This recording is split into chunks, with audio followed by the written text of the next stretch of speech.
Hey, welcome to Disruptarian Radio. This is Ryan. It is May 31st, 2019, and I wanted to talk about this issue blowing up over, Patreon and Facebook, Twitter, and YouTube, and many other social media networks banning people, deplatforming people, demonetizing people, and shadow banning people. This is something that I've talked about for a very long time, at least in mainstream news media. I started talking about this back in 2011. Well, I've talked about it before, but I started a presentation about this in, it was June 1st, 2011, and I talked about corporate media versus online social media and the censorship issue, and this was on my xcannabis.com or xcannabis.com channel on YouTube, and my target was Fox News. I get some critics saying that I only cater to conservative news like Fox and this and that. It's not true. 9 years ago, practically, at least a good 8 years ago, I started with Fox News specifically. I didn't target the liberal media sources then, even though they were just as guilty. But what it was that they did a big broadcast on Monsanto causing cancer through some of their products like Roundup. And they had multiple farmers and people that had bought products from Monsanto, not just Roundup, but other products. And that when they were hired, they were hired to do investigative news journalism, and that they wouldn't be shackled by anything. They could do whatever they wanted, whatever stories they wanted. And these were two different broadcast journalists, broadcast journalists that did investigative journalism. And when their story came out about Monsanto, it was aired, it was given a trailer, and that they were going to be broadcasting this in a week. And when they released that trailer that this was going to come out, Monsanto said, "We're going to pull all your ads." And the Fox News station that had just been bought by Rupert Murdoch said, "No way, they're one of our biggest advertisers, you're going to pull this." And they refused. Anyway, at the end, there was a bunch of legal threats, and they ended up losing their jobs, and then the story was never ran. So that was something that I started with. But now, we see the mainstream media platforms losing money right and left after they created all these crazy fake news stories, like when they aired the Democrat-paid fake dossier that implicated Trump and Russia collusion. After all of that for years, and implicating Trump as a Russian colluder, Russian agent, Russian whatever, and then Mueller's report come out and it's not the case. So now, after people realize what hack jobs these liberal media sources are, not just them, Fox as well, but certainly CNN and the others, MSNBC, Rachel Maddow and others, now it's showing that people are disenfranchised. That they want the truth, whether they like the liberal bias, whether they lean that direction on the far left side. And when I say liberal, I would be considered a classic liberal, I believe. I think Ron Paul is a classic liberal. I think Penn Jillette is a classic liberal. You can almost equate him to libertarian, but what I'm talking about is far left activists. People that are so far left of center that you can barely see them out in the field anymore. They're almost all the way out in the bleachers. They're so far left that their hashtag resist means at any cost, no matter what, they're going to remove Trump from office. No matter what, they're going to shame anybody who is a so-called deplorable, and so on and so forth. And that's what I mean by liberal when I loosely say that. But I would consider myself, and I would consider anybody that is involved in seeking liberty as a fundamental position, liberty in general, as a liberal. So I think that's what liberal and liberty kind of have in common, is that they both basically mean the same thing. So if you're into liberty and you're not into government control as much, if you're into expanding liberty, I think you're a liberal. It could be that you're a classic liberal like Ron Paul, but certainly not far left like AOC, Alexandria Ocasio-Cortez, or Bernie Sanders. You know, those would be what I would consider far left and anti-liberty, in my opinion. I just want to clarify that. But yeah, you see that, you know, CNN's laying off 30% of their staff. I mean, this isn't just one source or the other. This is WND, even. They're pretty non-biased. Washington Examiner. CNN says 100 employees accept voluntary buyouts, meaning that they were laid off. Their contracts were bought out. Huge amounts of layoffs in liberal media. Rachel Maddow's show is losing roughly 30% of her viewership. She was one of these big, cheerleaders of the whole Russian collusion thing, and constantly implying that, Donald Trump was a Russian agent and so on and so forth. I mean, when he won, she actually cried on television. So, I mean, the bias, the partisanship in these news sources is causing them major losses. And that's all I wish to see with social media. I don't want to see the government come in and break them up. They've spoke about doing that. They had Congress meet with a lot of the CEOs of these social media networks, and they've talked about it. I don't wish to see that. That's not my goal. When it comes to, these social media giants, I mean, they're basically monopolies now. They claim to be a platform, unbiased. They want to give people a place to, speak and to, share and to, represent themselves and so on and so forth. But then when it comes to their actual policies, they want to restrict anybody who, may have a popular following and also supports Donald Trump. Or anything right-wing as far as it's concerned. I mean, so they're not playing on a level playing field. You see people like Candace Owens. She's not calling for hate or violence or anything like that. She's just a very popular social media influencer, and she went from very liberal to more right-wing, more right of center. At one time she was very left of center, and now she's more right of center. And they're deplatforming her. They're deplatforming Jordan Peterson. All these people that are intellectuals, that are not calling for violence, that are not into hateful conduct or anything, but they question the narrative. And the narrative for most of these social media CEOs and executives is we must resist. And the big hashtag resist thing, is always trending on their social media platforms, and they're so into resisting that it means at any cost. They'll make up fake dossiers to implicate Russian collusion and then push the narrative on these news sources and social media platforms, despite it being totally fake. And Robert Mueller's report totally proves that. And we've known that for years. It's just, they've always looked for something that they can do to get him impeached, to get Donald Trump impeached. Now it's obstruction. Now it's, they're going to go until they're blue in the face and they find something. That's their whole goal. There's no other goal behind it. It's not about reporting the facts. It's not about, watching our country improve. It's not about helping people. It's simply about resisting at all costs, at any cost.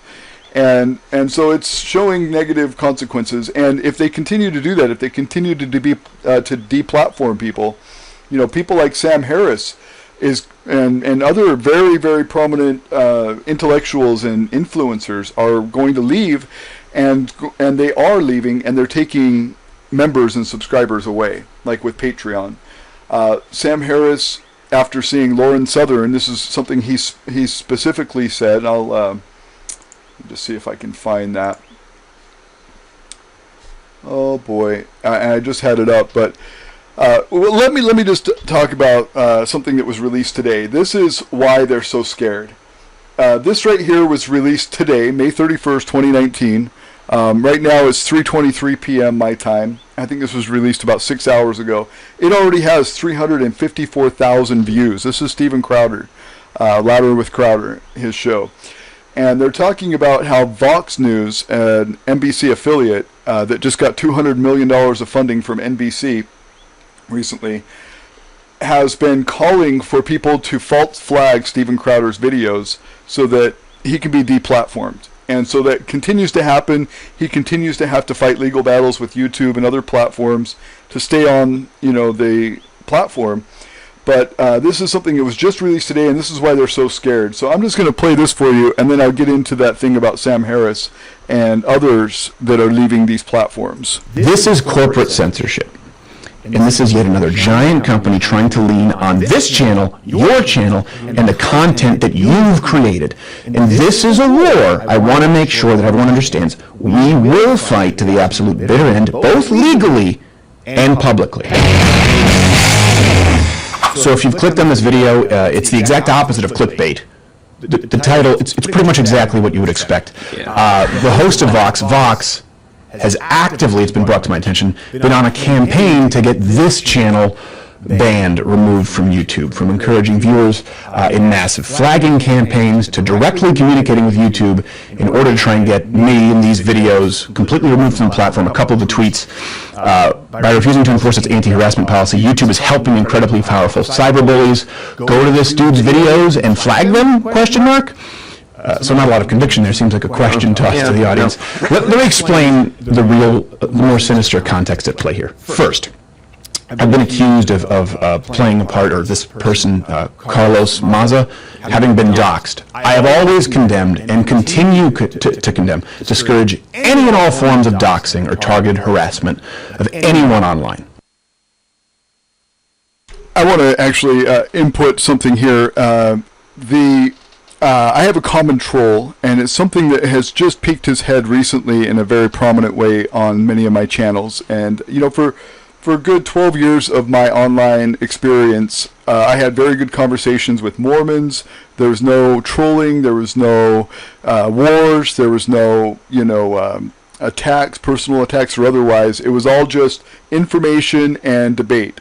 And recently, last, 5 years, I've had an in-law discover a lot of my social media channels and has been very active, apparently because he doesn't work, been very active at doxing me, attacking me, sending people to attack me. He's recruited Aaron Ra, who's a prominent YouTube figure that I've never heard of before, but Aaron Ra admitted that somebody sicked him on me, and so he came my way, even though evolution isn't my topic, but he wanted to discuss that. He sicked the amazing atheist on me. What was it, the Drunken Peasants. I saw this kid's name actually on their page because he had wrote him on YouTube, on Twitter, and asked them to attack me. And it was the same time that they addressed me, and they actually played one of my videos, and then they got so tongue-tied that they stopped. They're like, "Oh, well, anyway, moving on." And it was hilarious. I've got that on my Clovis Star Media. But what I have done is point out public information that I have found that this kid has not only done this to me, but he has 3 charges for terroristic threats, 3 charges for phone harassment, and 3 charges for giving false information to police about somebody else. And he's done this to me. I've never called the cops on him. Other people have, apparently. He's been charged with it 3 times. He's been convicted of each of these counts once.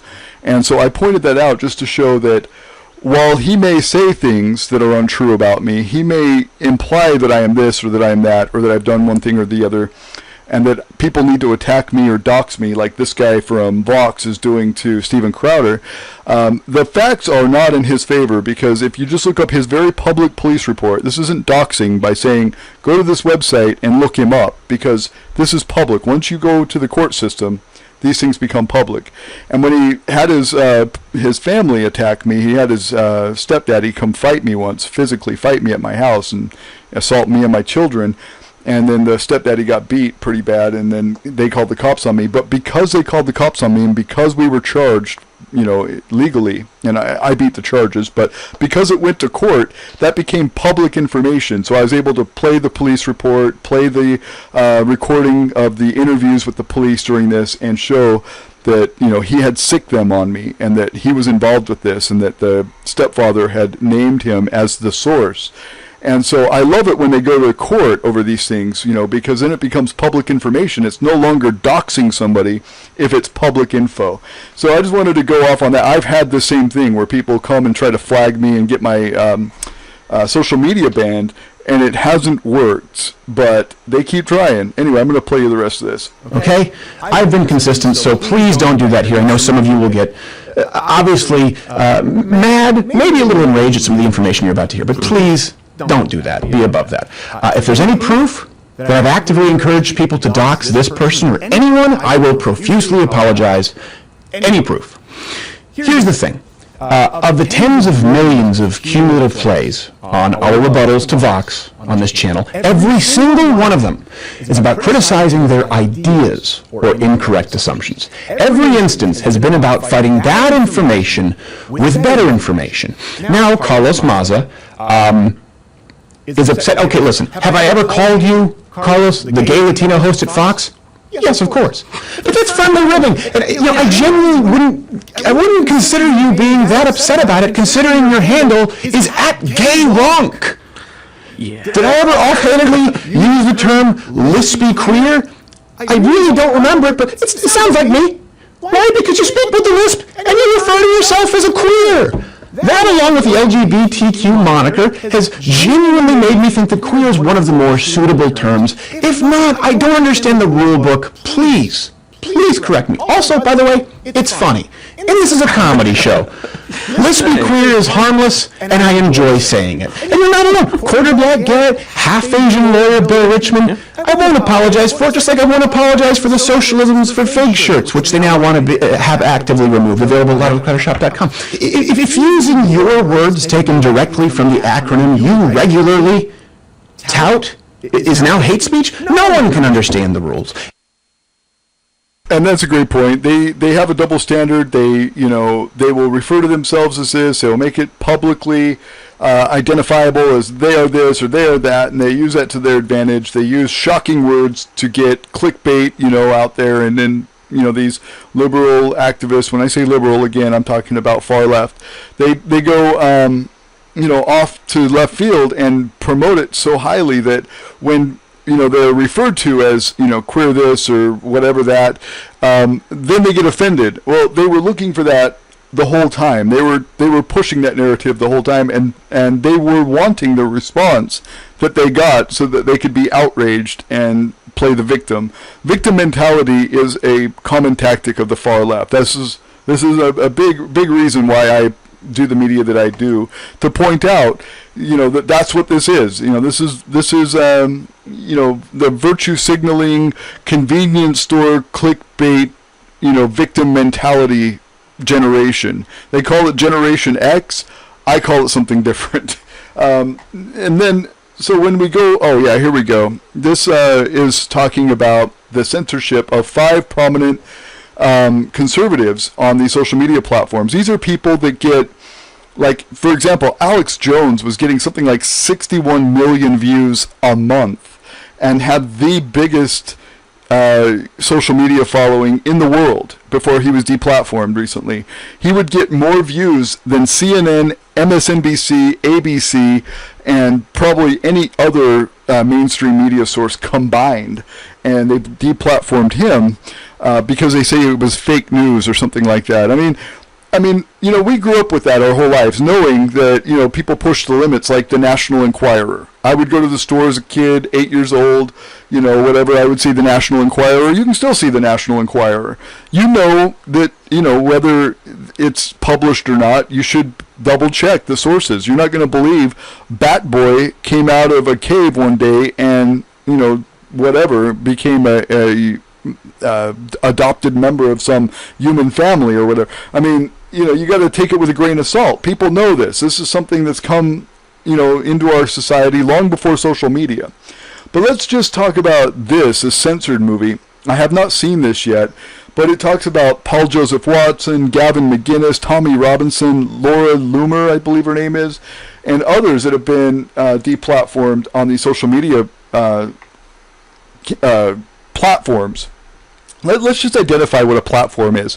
So a publisher is somebody with a known bias. They can publish whatever they want, opinion pieces, op-ed pieces, fake news like the National Enquirer, whatever. They are said to be, a publisher and bias, and, they have certain standards for what they publish, and people get to know them as one way or the other, whether they're biased or unbiased, whatever. But then a platform is saying, okay, we're giving everybody a platform to speak on. And, they claim unbiased, behavior, that, they're not there to regulate people's speech. They're there to give people a platform. So that's when the First Amendment and things like that kind of kick in, and then it becomes kind of sketchy when they, pick on one side or the other, and they become biased. So let me just see if I can play you their trailer, because this is very interesting. Tonight we present this special report on social media exclusion. Calls Zuckerberg's power unprecedented and un-American. Listen, this is not just targeting one side of the political spectrum. It's the first time that the High Court will examine free speech rights and social media. This is a monopoly, there is no competition, and there's no accountability. Facebook or Google are not government actors, so the First Amendment does not speak to their conduct. Certain voices and messages should be excluded from their platforms. We're not in Kansas anymore. We're not in Kansas anymore. This is not a lifestyle for people who are weak-minded. I mean, I didn't just get depressed, I felt straight up suicidal. Very soon, time soon, then the relocation of my family will be needed. I wake up, the first thing I do before I talk to anyone, before I turn on my phone, is go on my YouTube channel and make sure it's still there. I mean, I lost my job, I lost my social media platforms, I lost my vocation in a sense. If we don't fight back and if we don't do something soon, I'm worried that we may fall. We may lose what makes this country great, and that is the fact that we have free speech. The government cannot broadly restrict anything that it might label hate speech, but platforms can if they wish to. Let's talk about YouTube, the second biggest search engine in the world. The more they try and censor the people who are the alternative, the more frustration they will build against them. A progressive publisher fears those on the left like her may soon face the very same hurdles as conservatives. That's absolutely true, and that's where this gets scary. It's not just conservatives. You can debate whether conservatives are Nazis, whether conservatives are, whatever, derogatory statement you can come up with, whatever pejorative thing that you want to say about them. But when they can do this to conservatives, they can also do this to progressives. And I wanted to point that out. They actually have, on Patreon anyway, they deplatformed. Oh, geez. Now let me see if I can find it. They did deplatform one group. Let's see. It's going down. Yeah, that's what it is. It's going down. They did deplatform on Patreon. This is one of the left's groups. And they did it because of their violence. This is Antifa. And Antifa, as you can see in their banner, this is their website, itsgoingdown.org. Here's a guy throwing a Molotov cocktail or a smoke bomb or something. Anyway, some sort of accelerant in his hand that's on fire, and he's throwing it. And their whole motto, you can see here, insurgent, proletarian life. Anyway, and they go off on all of these methods and tactics that they use, and they defend people who have been accused or convicted of violence. And so they were deplatformed, although they're not really that big. I mean, they're compared to like a Tommy Robinson or an Alex Jones or a Paul Joseph Watson. I mean, these people have a fraction of a percent the following that these conservatives do. But these people were deplatformed on Patreon, and they're one of few on the left that do get deplatformed. But people that are on the right that are getting deplatformed, they're not into the violence. They're not promoting stuff like this. They're not throwing Molotov cocktails or, hitting people with bike locks or, infiltrating, groups that they oppose and then starting violence in the middle of these groups when they, rally, or when they have a protest, like this It's Going Down does. So if this was banned, I get it, because these guys are monetizing violence. But the people that they've demonetized on the right are not. They are not, monetizing violence. They are not being, put in jail for violence. They're not being accused of violence. They're not causing violence. There's no evidence of violence. They may be fake news. Alex Jones puts out some stuff. I've never been a real big fan of his. You can see all of my media since 2007 on YouTube, and I've never once favored Alex Jones, and I've never really given him good media. I did once show in the 2016 campaign where the Young Turks attacked Alex Jones at a Republican campaign thing. It was a right-leaning event, and there's the Young Turks there to cause trouble and talk shit. And Alex Jones was called onto their show, and they had a little debate, and then they spit on Alex Jones and attacked him. And that's the only thing I reported on. I didn't say whether I was in favor of Alex Jones or the Young Turks, whether I was or not. I thought that it was just hilarious, so I reported on it. But I've never given Alex Jones any more of a platform than that in all of my thousands of videos that I've made. But I'm just saying that, when it comes to violence, the left, you see that fellow that shot up the Republican baseball game and shot Steve Scalise, congressional representative. He was a Bernie Sanders campaign worker. I mean, he was on the campaign with Bernie Sanders. And you see all these lefties that are so very violent. Antifa would be another example of that, where they mask their face, they go with weapons, and they, try to disrupt anything that is opposed to their ideology. Typically Proud Boys or Patriot Prayer or something like that, they go with violence.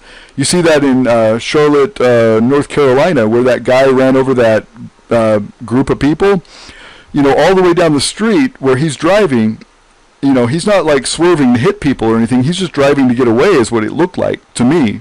And all the way down the street, you've got these Antifa people with masks on their face and baseball bats hitting his car, with the baseball bats. And he knows if he stops, he's going to get beat senseless. He's not going to stop and let them do that, it looks like, in my opinion. But that's Antifa for you. They are the ones, they cause these catalysts that, result in violence. And then they are there for the violence, and they participate in it. That guy Eric Clanton that hit the peaceful right-leaning guy Sean Stiles over the head with a bike lock. Sean Stiles was holding his hands out towards both groups on his knees, trying to keep the two groups apart from each other. He was trying to create, peace and a separation between these two groups. And then that Eric Clanton came up with a bike lock, cracked him on the head. He's a professor at a left-leaning university, Diablo University, and an Antifa member, and was basically just let go. He just was like given probation or something. It was crazy. I mean, it was a near fatal attack. The guy's skull got busted. He was bleeding all over the place. The guy got dismissed from court with some probation. But the point is that we're losing our free speech. As a country, not as a group, not as right or left, but as a country, we're losing free speech. They'll use things like conspiracy theory to identify people, on the right, or sometimes on the left, but mostly on the right. They'll say, oh, conspiracy theory. Well, we know that, the conspiracy against Trump was fake the whole time. This whole Russian collusion thing was created by that Democratic think group, Fusion GPS, and paid for by the Hillary Clinton campaign. It was a fake dossier with fake narratives and fake facts, and talking about how people went to Russia that didn't go to Russia and all these other things. And they used that to spy on Donald Trump before the election. They used that to infiltrate Donald Trump and his personal life after the election, and his administration as well. and they found no collusion, but then they found all this, obstruction that. They knew they'd find something. You know, nothing worse than Hillary Clinton did with her email server, destroying evidence or any of that. But, you know, they used it to the max. They used it to the fullest extent to hurt Donald Trump's campaign and to hurt his administration and to hashtag resist. But, you know, these people on the left that are doing that aren't getting banned on social media.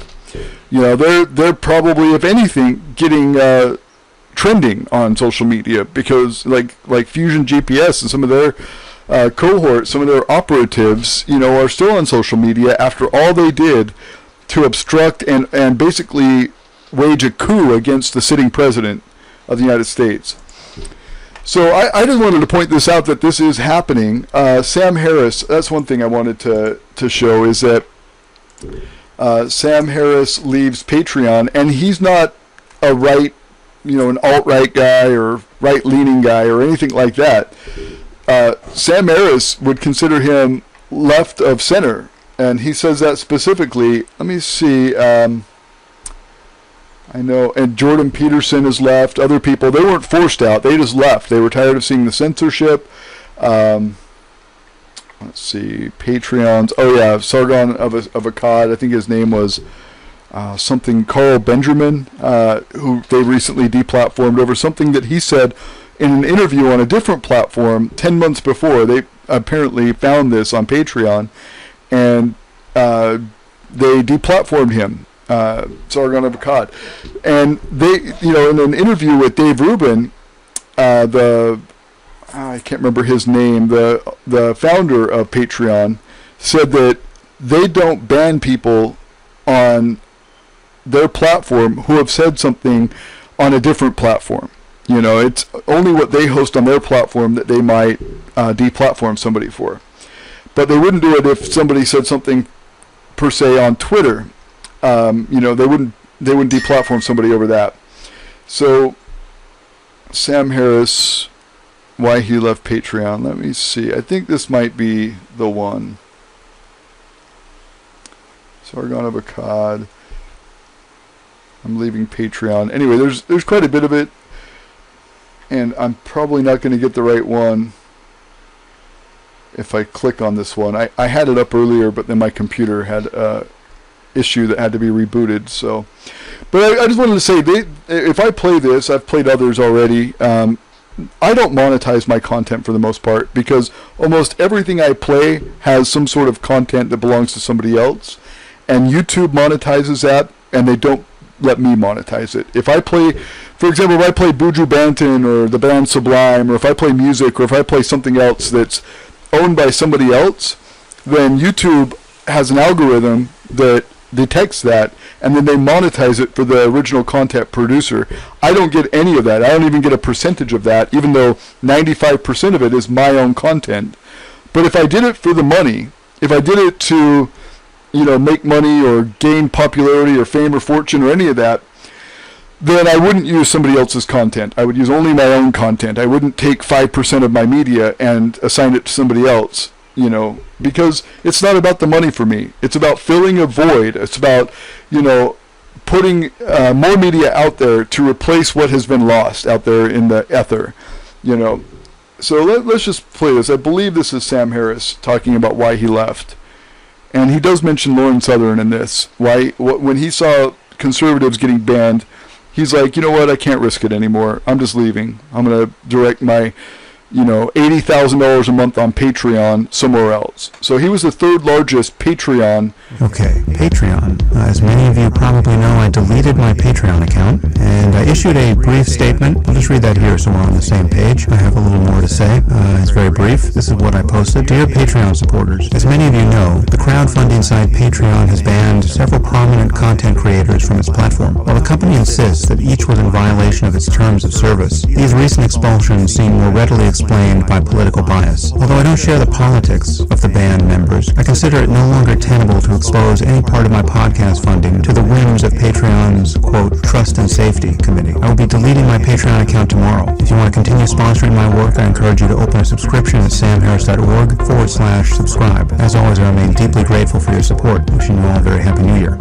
Okay, Okay, so this got a far larger response online than I was expecting. Most of it extremely supportive of me, and some quite critical. Truth is, both the positive and the negative responses were somewhat unfair. What I did here is not quite as selfless an act as many people imagine, but nor was I signaling my support for the alt-right. So let me explain my thinking a little more here. Patreon published their own response in the wake of my leaving, which further muddied the waters here. So this is what happened. A few people were deplatformed, as I said, and the case that really caught my attention, and which really seemed to bother many of you, was the case of Carl Benjamin, otherwise known as Sargon of Akkad, a prominent YouTuber. He apparently had his account deleted, and there was no process of appeal offered to him. He just got deleted and was told there was no recourse. And I'm not very familiar with Benjamin, and nothing I say here should be construed as a defense of anything he may have said or done online about which I'm unaware. But when I saw so many of you complaining about this, I reached out to Patreon CEO Jack Conte, and I asked him what went into this decision, and he told me that they have a trust and safety team that evaluates these things exhaustively. And so I said, well, can you provide links to the examples of the speech that sealed Benjamin's fate with the team? And he did that. He sent me the transcript of what he said and links to the audio on YouTube. And the transcript was fairly eye-opening. He was using the N-word with apparent abandon and using other slurs. But then I clicked through to the offending audio, and honestly, it took me about 45 seconds to determine that the context really mattered here. What was happening was Benjamin was being attacked by white supremacists in an online chat, and he was castigating them in terms that he thought they would find offensive. And while I don't support his tactics here, none of it sounded good, and obviously it could be used against him maliciously. The truth is, there was simply no indication that he would use these words in other contexts to express his own bigotry. He was also appearing on someone else's channel, right? So therefore this forum wasn't even funded by his own Patreon page. So it's very hard to see how he was in violation of their terms of service. And the fact that it took me less than a minute to understand these things, while Patreon claims to have done this exhaustive review, made me worry about the degree to which political bias is clouding the company's judgment. So as I thought was clear in my initial email, this really wasn't a pure case of me communicating my solidarity with Benjamin or anyone else. It was in part that. Certainly from what I can tell, what was done to him was deeply unfair. But honestly, I was also motivated by my own self-interest here. As I said, I can't allow any significant part of my podcast funding to exist at the pleasure of a bunch of millennials who can't figure out which way is up when someone utters a taboo string of syllables. And given that I frequently touch controversial topics and am making a considerable effort to create a space where I can do that, it just seems prudent for me to secure 100% of my funding through my own website. And you really can't blame him for that. What happened to Sargon of Akkad, what happened to Lauren Southern, what happened to Alex Jones, what happened to Paul Joseph Watson, what happened to Laura Loomer, what happened to so many others has been deeply unfair. Milo Yiannopoulos, all of these that have been deplatformed without any recourse and for very minuscule reasons and unfair reasons, as Sam Harris just pointed out. He describes himself as far left of center, or at least very left of center, and he's an atheist. He's not on the right, he's on the alt-right, he's more on the left, and you will understand that if you listen to him for a while. I actually quite enjoy him. He's very thoughtful. He's the kind of people that I started debating with in YouTube in 2007. Some of them were Mormons, some of them were atheists, but we never had this this attack culture involved in our exchanges. I would make a video for someone, somebody would be thoughtful enough to make a video in response to me, and then I'd make a response to them, but we never had this these low cuts and this this lowbrow attack stuff that goes on in social media now. And Sam Harris is just so very thoughtful that he's the kind of person that I like to debate with. He's the kind of person that I like to talk with or listen to. And then like I said, I had Aaron Raw come to me because he was sicked on me by one of my in-laws. And, he started coming at me like I was some sort of anti-evolution guy, which I am not. I get it to a point, but it doesn't explain the creation, the origin of life, and that's all I've ever said. So he comes at me and he's like, I don't know, he wrote a 9,000 word response to me at pathos.org. And, just was like, like I'm the guy to attack, like I'm the guy. Like he doesn't do that for everybody that he has a discussion with. And I challenged him to allow me to debate him because he offered a debate. And I said, okay, if you want to do that, then we need a moderator. And I'll do the debate with you anytime. And then he backed out. I'm still willing to do that at any time. He wants to have a debate where I get 5 minutes, he gets 5 minutes, you know, and there's no low cuts or, you know, any kind of that trollish behavior where he does these, you know, ambush media tactics like he does on the streets with homeless people. I mean, if he just wants to have an actual debate with me, let's do that. That's fine. And I also told him to talk to Dr. James Torr, because he lives in the same state. He lives in Houston. He lives right by R&Ra, and he's invited any atheist to come and explain abiogenesis and evolution to him, because this guy, Dr. James Torr, makes molecules from scratch, ab initio, you know, and if anybody's going to understand abiogenesis or evolution, it'll be this guy, and he says he doesn't understand it, and the Atheist Society and everybody else has encouraged atheists to come to him, or evolutionists anyway, to come to him and explain it, have a discussion, and have a thoughtful one. And so anyway, I'd love to see that, but I don't like this whole, you know, this new form of internet conversation where if somebody doesn't like what you say, like what Vox did to Steven Crowder, you know, they try to flag you and get you deplatformed.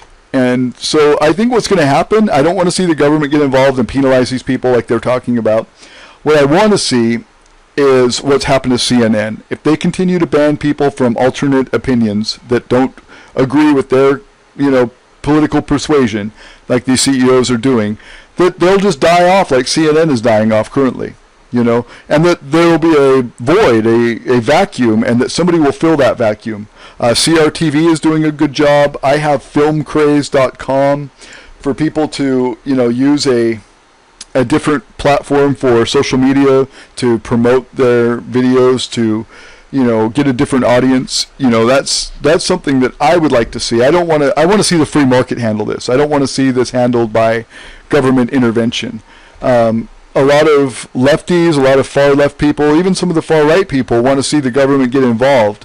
I don't. I just want to see the free market handle this, and I think the free market will do a great job of handling this. It'll definitely come to a head eventually, and I think that's going to be a good thing when it does, because, you know, when we don't have free speech in this country, everybody's in danger. Not just the right, not just the left. Everybody's in danger when we lack free speech, when censorship is the new norm. So I'm just going to play you the rest of Steven Crowder here, and I'm out. Thanks for tuning in. It's like I said, May 31st, 2019.